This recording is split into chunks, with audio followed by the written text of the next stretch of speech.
ഗൾഫിലെ +2 പരീക്ഷ റദ്ദാക്കാൻ ശുപാർശ യുഎയിലെ 7 കേരള സ്കൂൾ സിലബസ് പ്രിൻസിപ്പൽമാരാണ് സർക്കാരിന് ശുപാർശ സമർപ്പിച്ചത്.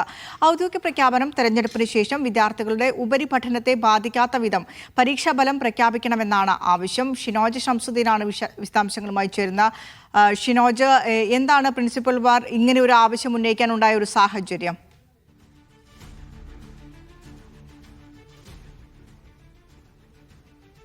വിനീഷ, നിലവിൽ യുഎയിൽ മാത്രമാണ് കേരള സിലബസിൽ +2 അതേപോലെ തന്നെ 10ാം ക്ലാസ് പരീക്ഷയും നടക്കുന്നത്. ഈ പരീക്ഷകൾ മാറ്റിവെച്ചിരിക്കുകയായിരുന്നു. ഈ പരീക്ഷ ഇതിൽ +2 പരീക്ഷ റദ്ദാക്കണമെന്നൊരു ആവശ്യമാണ് യുഎയിലെ സ്കൂൾ പ്രിൻസിപ്പൽമാർ ഹയർ സെക്കൻഡറി ബോർഡിനോട് ആവശ്യപ്പെട്ടിട്ടുള്ളത്.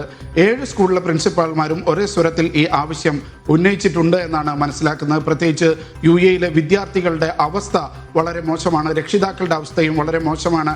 അവർ കടുത്ത മാനസിക സംഘർഷത്തിലൂടെ കടന്നു പോകുമ്പോഴാണ് ഇത്തരമൊരു പരീക്ഷയെ കൂടി ഇനി അഭിമുഖീകരിക്കേണ്ടത്. അതുകൊണ്ട് പരീക്ഷ മാറ്റിവെക്കലാണ് ഉചിതം എന്നുള്ള നിലയ്ക്കാണ് ശുപാർശ നൽകിയിട്ടുള്ളത്.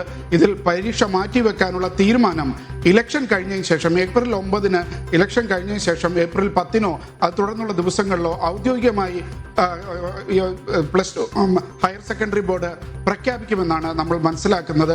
പക്ഷേ 10ാം ക്ലാസ് പരീക്ഷയുടെ കാര്യത്തിലും 11ാം ക്ലാസ് പരീക്ഷയുടെ കാര്യത്തിലും ഇതുവരെ തീരുമാനമുണ്ടായിട്ടില്ല.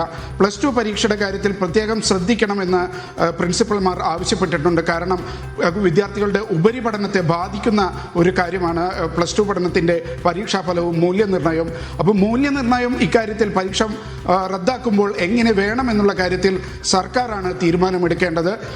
അവരുടെ ഉപരിപഠനത്തെ ബാധിക്കാത്ത വിധം, അഡ്മിഷനുകളെ ബാധിക്കാത്ത വിധം എത്രയും പെട്ടെന്ന് മൂല്യനിർണ്ണയവും മറ്റും പൂർത്തിയാക്കി പരീക്ഷാഫലം പുറത്തുവിടുന്ന മറ്റു വിദ്യാർത്ഥികൾ, കേരളത്തിലെ വിദ്യാർത്ഥികൾ പരീക്ഷ എഴുതി കഴിഞ്ഞിരിക്കുന്നു. അപ്പോൾ അവർക്കൊപ്പം തന്നെ പരീക്ഷാഫലവും മൂല്യനിർണ്ണയവും ഒക്കെ പുറത്തു വരുന്ന രീതിയിൽ കാര്യങ്ങൾ കൈകാര്യം ചെയ്യണമെന്നാണ് ഇപ്പോൾ സർക്കാരിനോട് ആവശ്യപ്പെട്ടിട്ടുള്ളത്. ഇതിൽ ഏപ്രിൽ 10-ന് ശേഷം, പ്രത്യേകിച്ച് നാട്ടിലെ തെരഞ്ഞെടുപ്പ് പൂർത്തിയായതിനു ശേഷം ഒരു പ്രഖ്യാപനം ഉണ്ടാകുമെന്നാണ് പ്രതീക്ഷിക്കുന്നത്. അനിശ്ചിതമായി ഈ തീരുമാനം നീളുന്നതിൽ യുഎയിലെ വിദ്യാർത്ഥികളും അതേപോലെ തന്നെ രക്ഷിതാക്കളും വലിയ ആശങ്കയിലാണ്. എന്തായാലും അടുത്ത ദിവസം ഇത് സംബന്ധിച്ച ഔദ്യോഗിക പ്രഖ്യാപനം ഉണ്ടാകുമെന്നാണ് പ്രതീക്ഷിക്കുന്നത്. +2 പരീക്ഷകൾ റദ്ദാക്കുകയും പ്രത്യേക രീതിയിൽ മൂല്യനിർണ്ണയം നടത്തി അവരുടെ പരീക്ഷാഫലം പുറത്തുവിടുകയും ചെയ്യുമെന്നാണ് നമ്മൾ പ്രതീക്ഷിക്കുന്നത്. വിനീഷ, ശരി. ഷിനോജ് ഷംസുദ്ദീനാണ് വിവരങ്ങൾ പങ്കുവച്ചത്.